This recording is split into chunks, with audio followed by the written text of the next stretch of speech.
Welcome to ABC campus. आज हम financial instruments में मेजरमेंट के रूल्स पढ़ेंगे और उसकी बेसिक्स को कवर करेंगे। सबसे पहला कॉन्सेप्ट जो हम इसमें अंडरस्टैंड करेंगे वो है ट्रांजैक्शन कॉस्ट।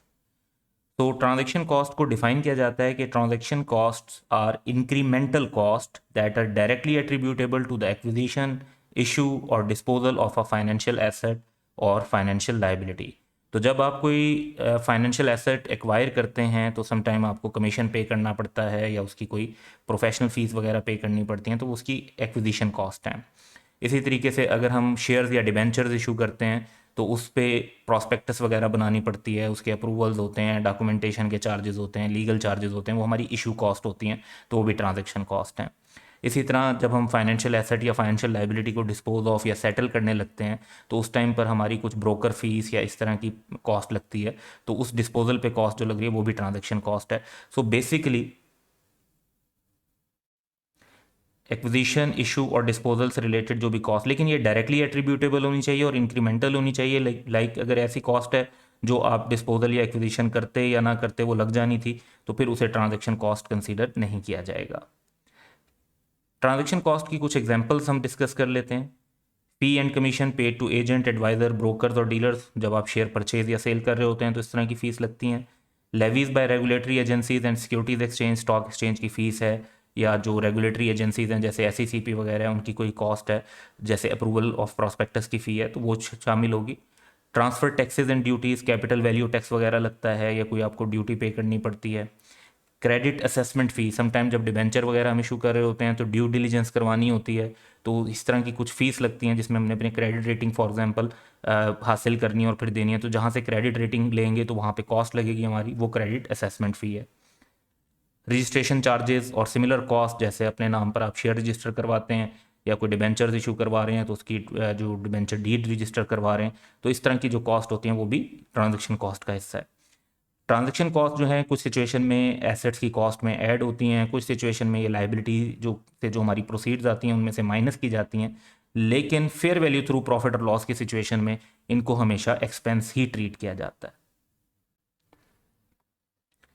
अब नॉन ट्रांजैक्शन कॉस्ट की ट्रीटमेंट क्या होती है, तो यहाँ पर हमने जैसे डिस्कस किया कि transaction cost fair value through profit और लॉस के केस में एक्सपेंस होती हैं और बाकी केसेस में एसेट के अंदर ऐड भी हो सकती हैं। नॉन ट्रांजैक्शन कॉस्ट तो हमेशा ही एक्सपेंस होती हैं। सो एग्जांपल्स जो हैं उनकी जो ट्रांजैक्शन कॉस्ट नहीं बन सकती, जैसे फाइनेंस कॉस्ट है, borrowing cost type, internal administration cost हैं, या आपको एसेट को होल्ड करते हुए जो उसकी कॉस्ट लग रही है, जैसे इंश्योरेंस करवा लेते हैं आप अपने एसेट्स की या उसकी सिक्योरिटी के लिए आपने कोई एक्सपेंसेस किए हैं, तो वो नॉन ट्रांजैक्शन कॉस्ट है। नेक्स्ट कॉन्सेप्ट है हमारे पास अमोर्टाइज्ड कॉस्ट और इंटरेस्ट का। सो अमोर्टाइज्ड कॉस्ट की डेफिनेशन है कि amortised cost is present value of future cash flows using effective interest rate. अगर आप मार्केट इंटरेस्ट रेट के बेस पर प्रेजेंट वैल्यू लेंगे तो वो आपकी फेयर वैल्यू आ जाती है। तो आपने अगर एक इंस्ट्रूमेंट से रिलेटेड जो उसके कैश फ्लोज हैं, आउटफ्लोज और इनफ्लोज, कोई भी अगर इफेक्टिव इंटरेस्ट रेट की बेस पर उसकी प्रेजेंट वैल्यू लेंगे तो वो अमोर्टाइज्ड कॉस्ट होगी। इफेक्टिव इंटरेस्ट रेट जो है वो बाय डेफिनेशन IRR है, यानी जब आप इसकी बेसिस पर इस रेट की बेसिस पर प्रेजेंट वैल्यू कैलकुलेट करते हैं फर्स्ट टाइम पर, तो वो इनिशियल मेजरमेंट की वैल्यू के इक्वल आ जाती है। लाइक एसेट की सूरत में fair value plus transaction cost और लाइबिलिटीज़ की सूरत में fair value minus transaction cost. अब इंटरेस्ट से रिलेटेड कुछ मैटर्स बड़े क्लियर होने चाहिए जो कैलकुलेशंस में बार बार यूज़ होते हैं और समटाइम्स स्टूडेंट्स के लिए जो है थोड़े कंफ्यूजिंग भी होते हैं। तो ये दो पॉइंट्स अगर आप जहन में रखेंगे in order to calculate every item, तो आपको आसानी रहेगी। नॉमिनल इंटरेस्ट जब भी कैलकुलेट करना है, नॉमिनल इंटरेस्ट से मुराद है वो अमाउंट जो कैश में इंटरेस्ट के तौर पर हमने पे करनी है या रिसीव करनी है, तो ये हमेशा पार वैल्यू पर कैलकुलेट करें और कोपन रेट अप्लाई करें। कोपन रेट से मुराद क्या होती है, जैसे बताया हुआ होता है कि 8% लोन नोट्स, तो लोन नोट्स के साथ जो परसेंटेज उसकी फेस पे मेंशन है वो उसका कोपन रेट है। या जिस तरह बताया जाता है 5% डिबेंचर इन्वेस्टेड इन 5% डिबेंचर, तो वो 5% उसका कोपन रेट है, यानी इस हिसाब से इंटरेस्ट पे या रिसीव होगा। इफेक्टिव इंटरेस्ट जो है वो हम IRR जो कैलकुलेट करते हैं उसकी बेस पर कैलकुलेट हो रहा होता है। इफेक्टिव रेट क्वेश्चंस में यहाँ पर गिवन होता है, क्योंकि कैलकुलेशन यहाँ पर नहीं करवाई जाती, क्वांटिटेटिव मेथड्स का बेसिक है ये असल में। तो ये हमेशा आउटस्टैंडिंग बैलेंस पर अप्लाई करना है। और आउटस्टैंडिंग बैलेंस चेंज होता रहता है, तो इफेक्टिव इंटरेस्ट भी चेंज होता रहता है। टिपिकली जब आपका इंस्ट्रूमेंट जैसे जैसे मैच्योरिटी की तरफ जा रहा होगा तो नॉर्मली आपका जो आउटस्टैंडिंग बैलेंस है वो भी बढ़ रहा होगा, तो आपका इफेक्टिव इंटरेस्ट भी बढ़ता जाएगा। रेट तो सेम रहता है लेकिन आउटस्टैंडिंग बैलेंस बढ़ने की वजह से इंटरेस्ट भी बढ़ रहा होता है। जबकि क्योंकि पार वैल्यू और कूपन रेट दोनों में कोई चेंज नहीं आता, तो जो कैश पेड और रिसीव्ड की अमाउंट होती है वो ओवर द ईयर्स इक्वल रहती है। अब इन कॉन्सेप्ट्स को अप्लाई करने के लिए कुछ एग्जांपल्स कर लेते हैं। एग्जाम्पल 1 है हमारे पास, Jalal limited invested in a debt instrument with a nominal value of 10,000, यानी जो उसके ऊपर फेस वैल्यू है वो 10,000 है।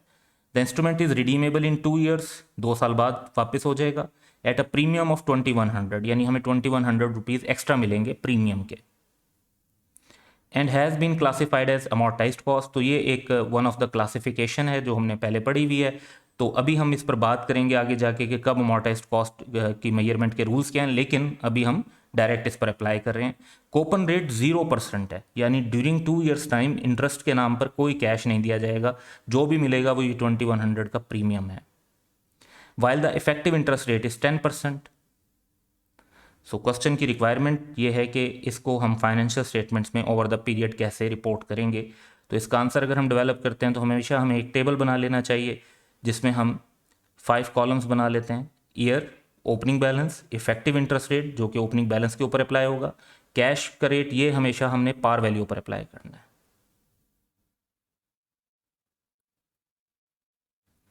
और क्लोजिंग बैलेंस। तो ईयर 1 में आपने जो इन्वेस्टमेंट की वो 10,000 की थी, 10,000 का 10% इंटरेस्ट लेंगे तो आपका बनेगा 1,000।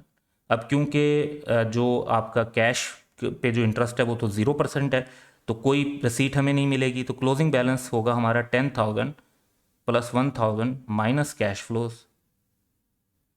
Is equal to 11,000। Next year में यही हमारा ओपनिंग बैलेंस बन जाएगा। इस पर अब 11,000 पे जब हम 10% लेंगे तो that is 1100। Once again interest के नाम पर तो कोई कैश फ्लोज हमें नहीं मिलेंगे, लेकिन अब हमें ओरिजिनल 10,000 वापस मिल जाएगा और 2100 का प्रीमियम मिल जाएगा, तो हमें टोटल 12,100 वापस मिल जाएंगे और हमारा जो नेट क्लोजिंग बैलेंस होगा वो अब 0 होगा। अब यहाँ पर यह चीज़ बड़ी इंपॉर्टेंट है कि हमने, हालांकि कैश में जो इंटरेस्ट हमें मिल रहा था वो 0% मिल रहा था, लेकिन हमने फिर भी प्रॉफिट और लॉस में एक्सपेंस बनाया है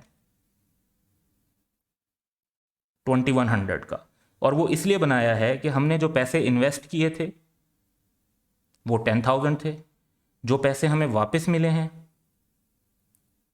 वो 12,100 हैं।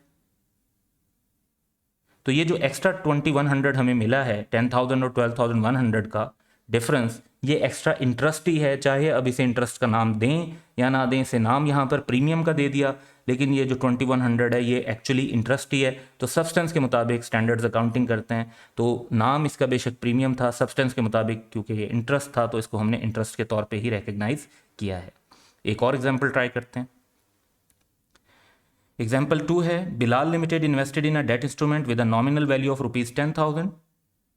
The instrument is redeemable in 2 years at a premium of rupees 1680 and has been classified as at amortized cost. Coupon rate is 2% while the effective interest rate is 10%. तो requirement ये है कि इसको हम फाइनेंशियल स्टेटमेंट में over the period to redemption कैसे report करेंगे। Same हम आंसर डेवलप करेंगे और कॉलम्स बनाएंगे। अब फ़र्क ये है कि हमारे पास जो यहाँ पर कूपन रेट है वो 2% है। सो हमारे पास जो पार वैल्यू है वो 10,000 है। इसका मतलब है कि कैश में भी 200 का इंटरेस्ट हमें रिसीव हो रहा होगा। तो ईयर 1 में 10,000 पे 10% इफेक्टिव इंटरेस्ट, हम 1,000 का इंटरेस्ट इनकम रिकॉर्ड करेंगे, 200 का कैश हमें मिल जाएगा, तो हमारा क्लोजिंग बैलेंस 10,800 होगा। नेक्स्ट ईयर में यही हमारा ओपनिंग बैलेंस बनेगा। अब 10,800 पर जब हम 10% इंटरेस्ट लेंगे तो दैट इज़ 1080। अब हमें सेकेंड ईयर पे क्या क्या कैश रिसीव होगा। 200 तो हमें मिलेंगे इंटरेस्ट के नाम पे, कैश इंटरेस्ट के नाम पे, 10,000 ओरिजिनल अमाउंट और 1680 का हमें प्रीमियम मिलेगा। और अगर अब हम कैलकुलेशन करते हैं तो इफेक्टिव रेट यूज़ किया तो एंड में 0 ही बचेगा। अब यहाँ पर भी अगर हम देखें तो हमने जो प्रॉफिट और लॉस में एक्सपेंस बनाया है वो 2080 है, और इसकी लॉजिक अगर हम देखें तो हमने जो टोटल पैसे इन्वेस्ट किए थे वो थे 10,000, और जो हमें टोटल पैसे रिसीव हुए वो हैं 12,080। तो डिफरेंस जो है, जितने पैसे हमने दिए और जितने पैसे हमें वापस मिले उसका डिफरेंस है 2080। तो एक्स्ट्रा जो पैसे मिले वो हमारी इंटरेस्ट इनकम ही है, और वो ओवर 2 ईयर्स रिकग्नाइज होनी चाहिए, जो कि हमने इस क्वेश्चन के अंदर भी रिकग्नाइज की। पहले साल 1000 और दूसरे साल 1080। इक्वली इसलिए रिकॉर्ड नहीं करते कि यहाँ पे स्ट्रेट लाइन मेथड यूज़ नहीं होता, इंटरेस्ट जो है उसका कंपाउंडिंग का इफेक्ट होता है। तो जैसे जैसे आउटस्टैंडिंग बैलेंस बढ़ता जाता है वैसे वैसे अमाउंट ऑफ इंटरेस्ट भी बढ़ती जाती है। Equal amount of interest over the period recognise नहीं किया जा रहा होता, तो हम स्ट्रेट लाइन मेथड यूज़ नहीं कर रहे होते, हम इफेक्टिव इंटरेस्ट मेथड यूज़ कर रहे होते हैं। सो बेसिक कॉन्सेप्ट में यही बिल्कुल बेसिक के लेवल के कॉन्सेप्ट थे। अब हम मेजरमेंट में फाइनेंशियल एसेट और फाइनेंशियल लायबिलिटीज़ को अपनी नेक्स्ट वीडियोज़ में कवर करेंगे।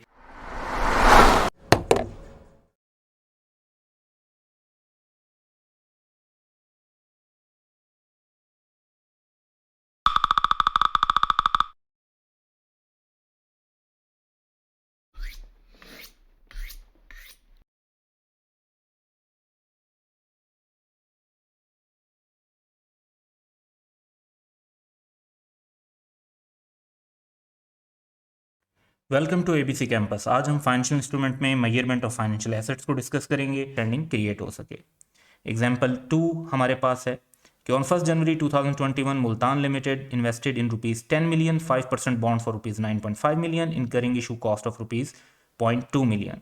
Interest is received in arrears. The bond will be redeemed at a premium of 0.596 million over nominal value on 31st December 2023. The effective rate of interest is 8%. Fair value bond की 2021 के and पर 11 million और 2022 के and पर 10.4 million है। Requirement ये है कि how the bond will have been accounted for over all relevant years if ML business model is to hold bonds until the redemption date.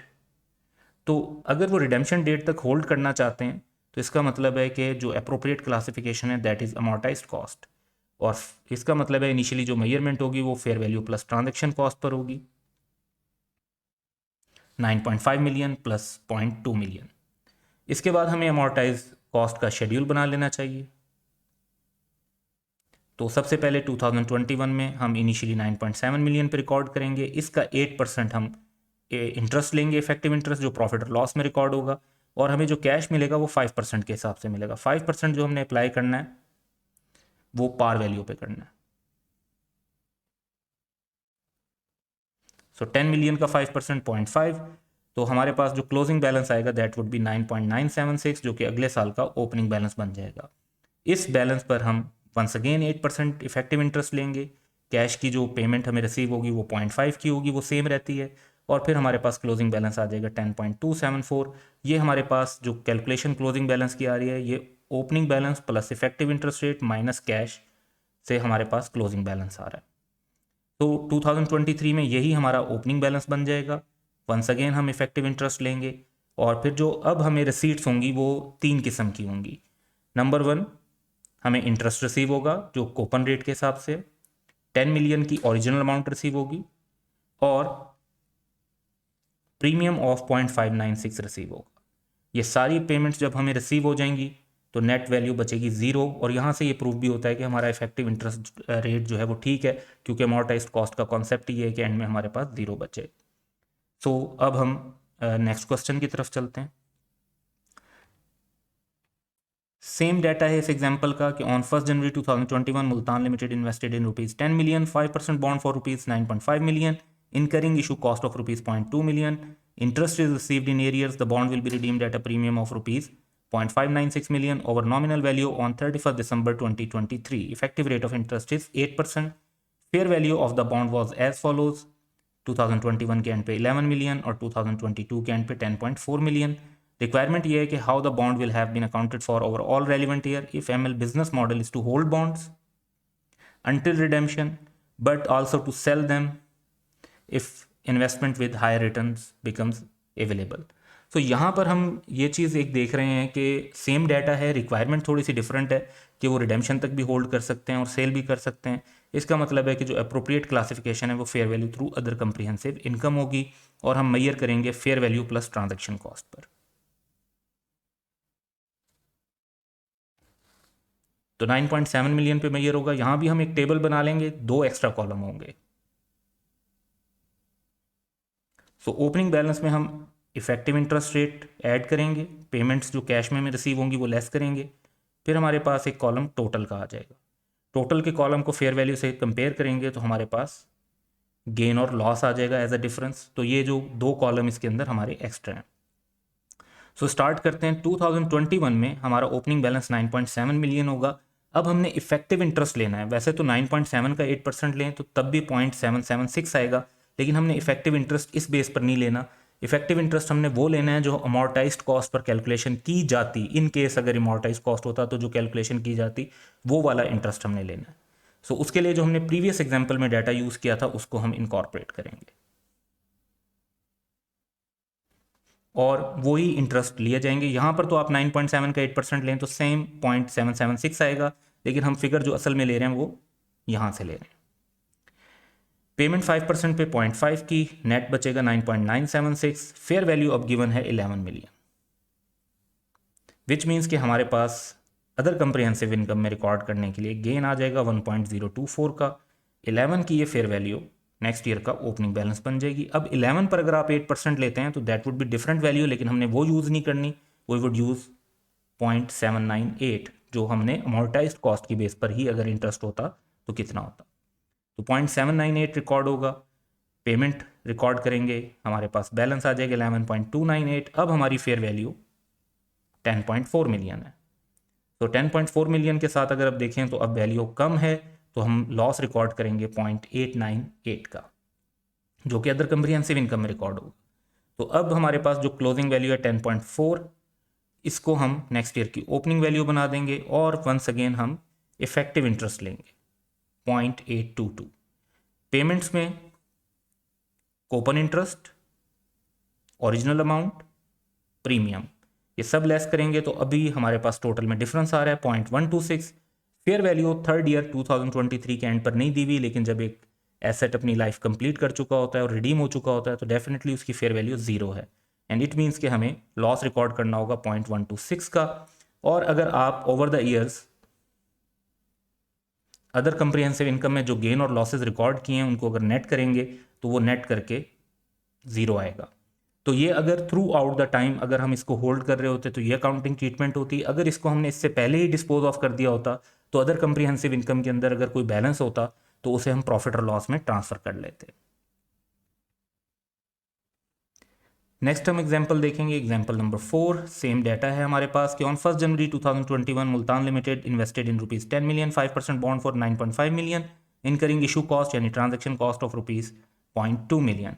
Interest is received in arrears. The bond will be redeemed at a premium of rupees 0.596 million over nominal value on 31st December 2023. The effective rate of interest is 8%. Fair value जो है वो 2021 में 11 million और 2022 में 10.4 million है।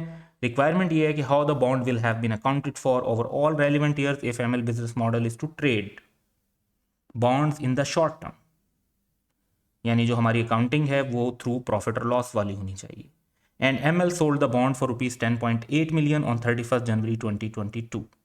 सो हम इसकी accounting की तरफ चलते हैं।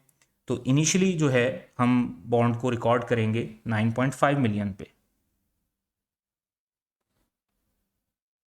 फेयर वैल्यू पे। ट्रांजैक्शन कॉस्ट इसमें ऐड नहीं करेंगे, उनको एक्सपेंस बनाएंगे।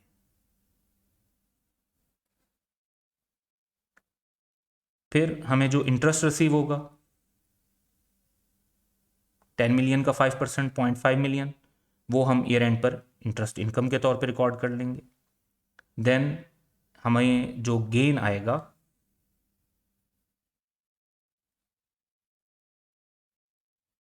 9.5 मिलियन से 11 मिलियन का 1.5 मिलियन का गेन आएगा फेयर वैल्यू में, तो वो प्रॉफिट और लॉस में रिकॉर्ड होगा।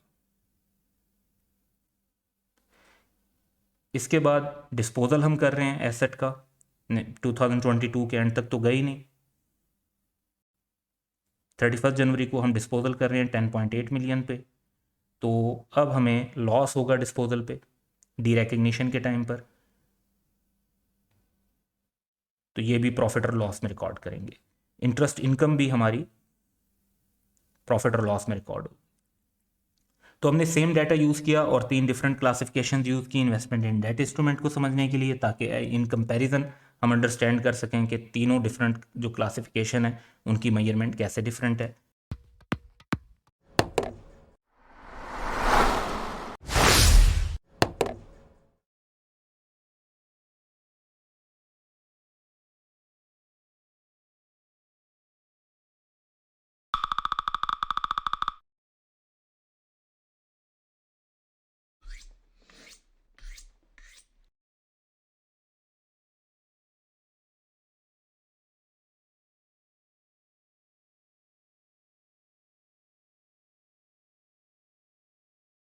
Welcome to ABC campus. आज हम CAF 7 financial accounting and reporting 2 में फाइनेंशियल इंस्ट्रूमेंट का एक क्वेश्चन पास्ट एग्जाम स्प्रिंग 2020 से कर रहे हैं। क्वेश्चन का टाइटल है बिलाल। क्वेश्चन नंबर 2 है फ्रॉम और 7 मार्क्स का क्वेश्चन है ये। तो इसमें क्वेश्चन है कि Bilal has recently joined your organisation, he has prepared a summary of classification and measurement, requirements of financial assets, which will help him in handling the transaction related to the financial asset. He has requested you to review the following summary. तो इसमें amortized cost, fair value through OCI, fair value through profit और loss, तो तीनों जो हमारे financial asset होते हैं उनकी जो कॉलम बनाए हुए हैं, और इसमें बिजनेस मॉडल और cash flow model, cash flow characteristics model जिसे हम कहते हैं, जो कि क्लासिफिकेशन के लिए इंपॉर्टेंट होता है। कैटेगरीज भी क्लासिफिकेशन के लिए इंपॉर्टेंट होती हैं। और फिर इनिशियल मेजरमेंट और सब्सिक्वेंट मेजरमेंट को डिस्कस किया हुआ है। टेबल में जो है कुछ एरर्स हैं, इसलिए क्वेश्चन की रिक्वायरमेंट है कि prepare the corrected summary in the light of IFRS। तो 7 मार्क्स में एक बड़ा इजी क्वेश्चन है और टाइम टेकिंग भी नहीं है, तो हम इसे सॉल्व करते हैं वन बाय वन। हर जो है पॉइंट को देखेंगे और सॉल्व करेंगे। तो यहाँ पर हम एक सिमिलर जो है हमें टेबल बना लेना चाहिए, क्योंकि हमने सिर्फ समरी को करेक्ट करना है। फॉर्मेट सेम यूज़ कर लेंगे तकरीबन।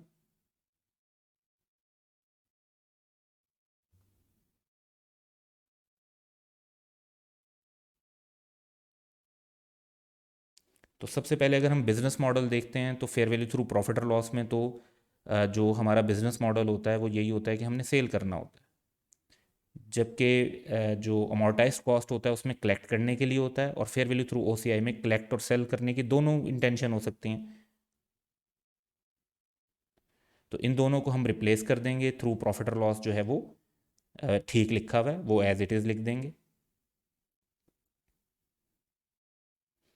उसके बाद अगर हम कैश फ्लो की बात करें तो थ्रू प्रॉफिट और लॉस में जो है कोई कंडीशन नहीं है, ये पॉइंट ठीक है। अमोर्टाइज कॉस्ट में ये कंडीशन है कि कैश फ्लो सिर्फ solely payment of principal and interest होना चाहिए। थ्रू OCI में अगर डेट हो तो कंडीशन है solely payment of principal and interest की, और इक्विटी हो तो कोई कंडीशन नहीं है। तो उस हिसाब से अगर हम इसको रिफ्लेक्ट करते हैं तो अमोर्टाइज कॉस्ट में ठीक था, फेयर वैल्यू थ्रू OCI में हमने ऐड कर दिया डेट के लिए, और थ्रू प्रॉफिट और लॉस में भी ठीक था। कैटेगरीज की बात करें तो अमोर्टाइज कॉस्ट में इक्विटी सिक्योरिटीज़ नहीं होती, सिर्फ डेट सिक्योरिटीज़ होती हैं। थ्रू OCI में डेट और इक्विटी दोनों सिक्योरिटीज़ होती हैं, और थ्रू प्रॉफिट और लॉस में भी डेट और इक्विटी दोनों होती हैं।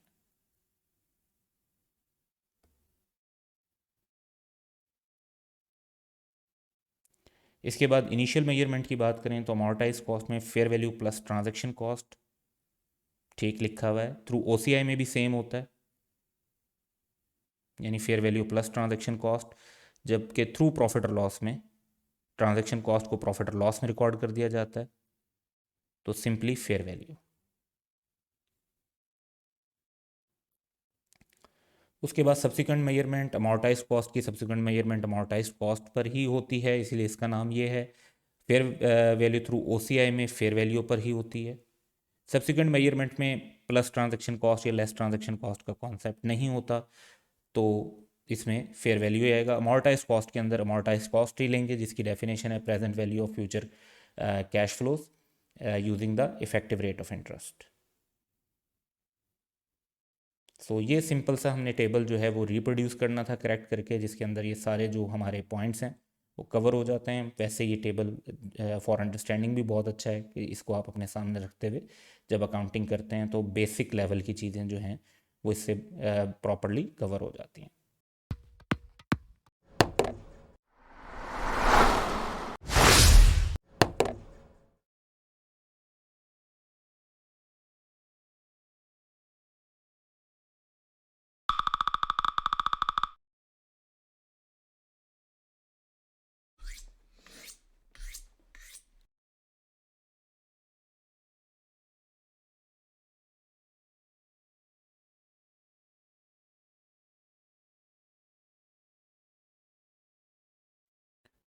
Welcome to ABC campus. आज हम CAF 7 financial accounting and reporting 2 में फाइनेंशियल इंस्ट्रूमेंट का एक क्वेश्चन करेंगे from autumn 2019 past exam.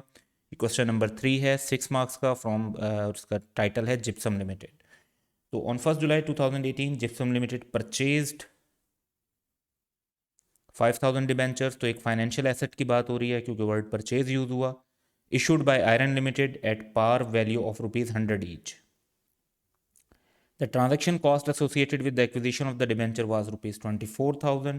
Coupon interest rate 11%। अच्छा, कोपन इंटरेस्ट रेट जो है जब भी आप पेमेंट और रिसीट ऑफ इंटरेस्ट को रिकॉर्ड करेंगे तो उसमें कोपन रेट यूज होगा और ये पार वैल्यू पर अप्लाई होगा। On 1 July 2018 the effective interest rate was worked out at 9.5% per annum. तो अगर हम अमोर्टाइज्ड कॉस्ट यूज़ कर रहे होंगे तो वहाँ पर हमें जो इंटरेस्ट रिकग्नाइज करना है आउटस्टैंडिंग अमाउंट पर कैलकुलेट होगा, पार वैल्यू पे नहीं। और ये 9.5% क्वेश्चन ने कैलकुलेट करके दिया हुआ है। Effectively this is simply IRR।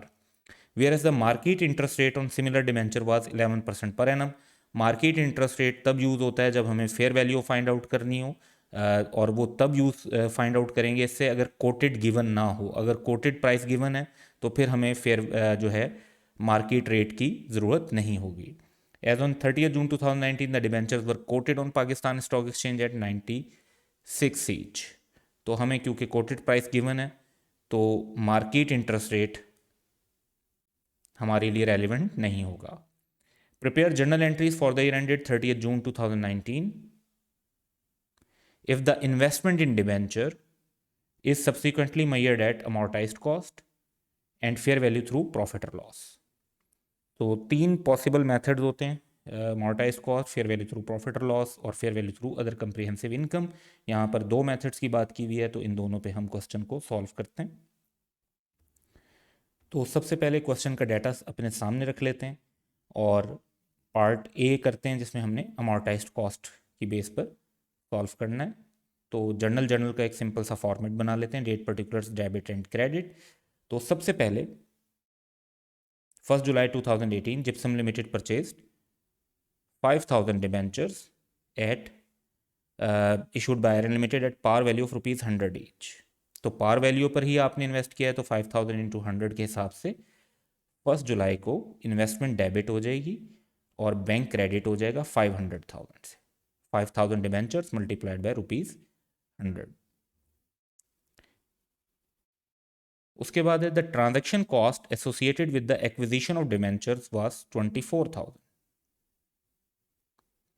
तो अमोर्टाइज कॉस्ट में जो ट्रांजैक्शन कॉस्ट हैं वो भी कैपिटलाइज की जाती हैं। तो 1 जुलाई को ही ये एंट्री होगी, इन्वेस्टमेंट के अंदर हम उसे कैपिटलाइज कर देंगे 24,000 और बैंक से हमने पेमेंट कर दी 24,000। आप चाहें तो ये एंट्रीज कंबाइन भी कर सकते हैं, यानी 524,000 से एक ही एंट्री पास कर दें क्योंकि दोनों सेम एंट्रीज हैं। उसके बाद कोपन इंटरेस्ट रेट दिया हुआ है 11% पर एनम। याद रखना है कि इसको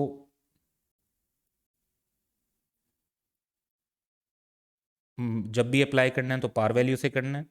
और इफेक्टिव इंटरेस्ट रेट दिया हुआ है तो इसको जब भी अप्लाई करना है आपने तो वो आउटस्टैंडिंग अमाउंट के साथ करना।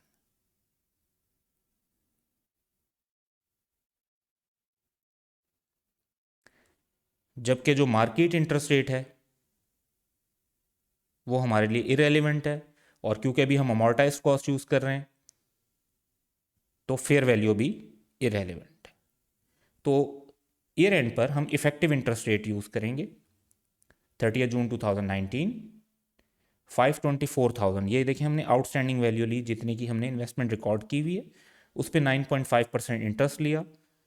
जो इफेक्टिव रेट क्वेश्चन में गिवन है 49,780, इतने से इन्वेस्टमेंट हमारी बढ़ जाएगी और हम प्रॉफिट और लॉस में अपनी इंटरेस्ट इनकम रिकॉर्ड कर लेंगे।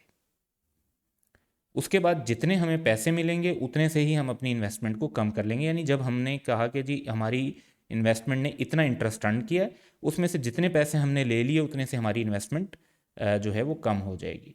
तो 30 जून 2019 को अब ये पार वैल्यू ली है हमने, पार वैल्यू पे 11% कूपन रेट, तो हमने ये मार्केट रेट नहीं लिया, हमने कूपन रेट को यूज़ किया। दोनों ही 11% है लेकिन कॉन्सेप्ट वाइज हम कूपन रेट यूज़ कर रहे हैं, क्योंकि कूपन रेट का मतलब होता है जो पेमेंट और रिसीट के लिए यूज़ होगा। तो बैंक हमारा डेबिट हो जाएगा 55,000 और इन्वेस्टमेंट हम कहेंगे कि इतने से हमने रियलाइज़ कर ली। तो ये हमारा पहले पार्ट का सोल्यूशन है। सेकंड पार्ट में आते हैं तो सेम क्वेश्चन हमने सामने रखना है क्योंकि डाटा सेम है, लेकिन इस बार हमने फेयर वैल्यू थ्रू प्रॉफिट और लॉस के हिसाब से कैलकुलेशन करनी है। तो जर्नल में हम date, particulars, debit and credit बना लेंगे और पहली एंट्री 1 जुलाई 2018 और ये एंट्री सेम ही है 5,000 डिबेंचर्स ₹100 ईच के हिसाब से। तो हमारे 500,000 की हम इन्वेस्टमेंट रिकॉर्ड करेंगे और इतने की पेमेंट भी रिकॉर्ड कर लेंगे।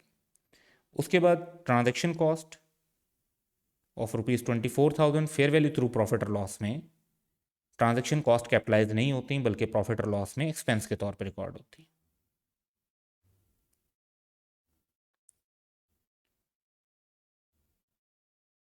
तो ट्रांजैक्शन कॉस्ट को हम एज एन एक्सपेंस रिकॉर्ड कर लेंगे। उसके बाद कूपन इंटरेस्ट रेट, इंटरेस्ट तो हमें रिसीव होगा ही, तो 11% पे, और वंस अगेन कूपन रेट जो है वो पार वैल्यू पर अप्लाई होगा। तो हम 30 जून को 5 लाख का 11% के हिसाब से हमें पैसे रिसीव हो जाएंगे और हम इंटरेस्ट इनकम रिकॉर्ड कर लेंगे जो हम प्रॉफिट और लॉस में रिकग्नाइज करेंगे।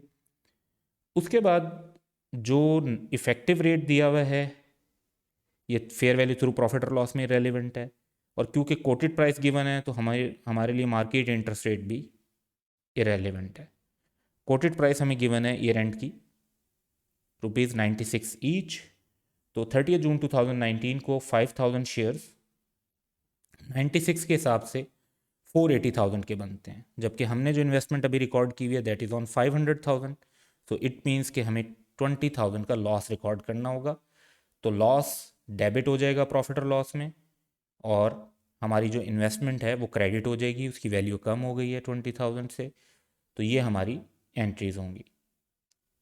So that's all, share your feedback in the comments below.